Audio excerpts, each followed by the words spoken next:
sport is like the national pastime. That's But in true. the Philippines, some might say that pageantry is the pastime. That's true.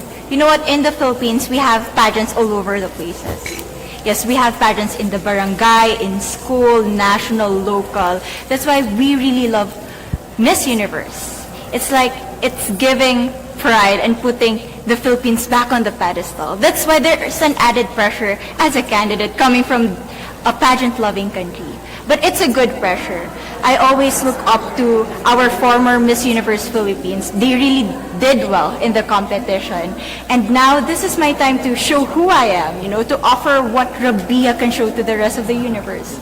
So I'm very happy, and at the same time, I'm excited to make all my kababayans proud, and hopefully I do. Why do you think it is that the Philippines love pageants? They have appreciation for beauty. We do love pageant because we used to think that we wanted to be included in the world, I have to be honest, in the Philippines, my skin color used to be not the standard of beauty. I was obsessed whitening my skin because these are the kinds of beauty queen we see on the mainstream. But things were different now. That's why I'm very proud to be a morena. In the Philippines, we call it morena. It's brown skin girl. And to be able to represent, my color, my identity as a true Filipina. Tell me about your journey to being crowned Miss Philippines. In a world that, in a country I should say, that loves pageants. That must have been a very intense process. Tell me about, your journey to being Miss Philippines. Well, my journey was crazy. You know what? I started to be a dark horse. Nobody noticed me. Nobody knows I was in the competition up until the preliminary and the coronation night. And when I won, I received different comments. Of course, there were people who didn't expect me to do well, who think that I cheated. That's why I need to redeem myself in Miss Universe. I really need to do well in this competition. And the thing is, I love pressure. I love criticism. I get better every day with that.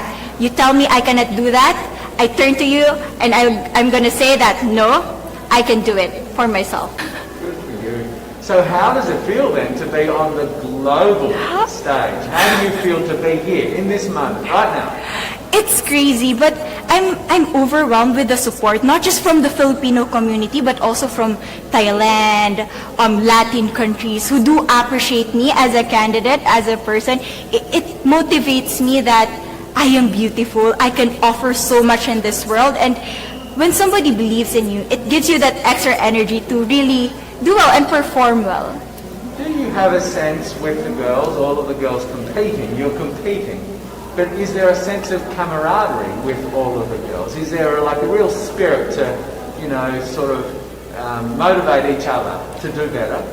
You know what? I have a different idea about Miss Universe. I thought it's going to be very competitive, in a healthy way, well, of course. But now I can see every girl helping each other, from fixing those hairs, from trying to zip up those outfits. It speaks of the closeness and the kind of camaraderie that we want to have.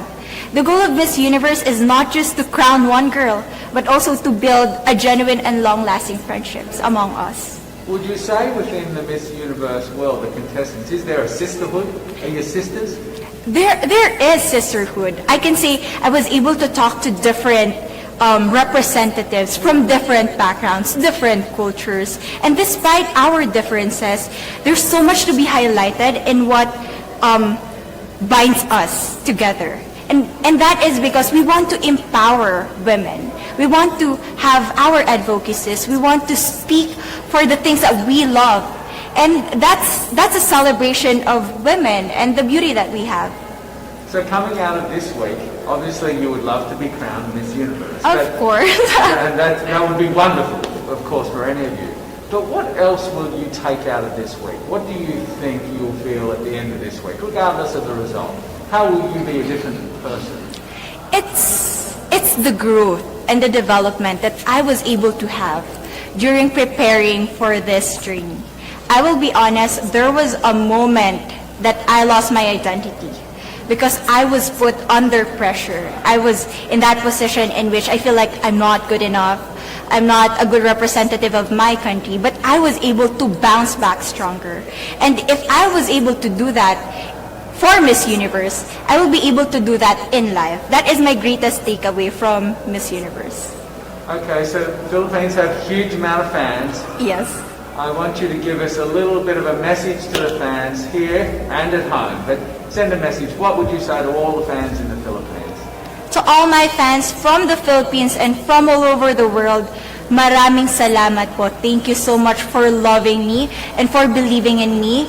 It means a lot to somebody who is so naive in this industry, who has no idea how to become a beauty queen on the first day of my journey. But because of your love and support, I was able to be the woman that I am today.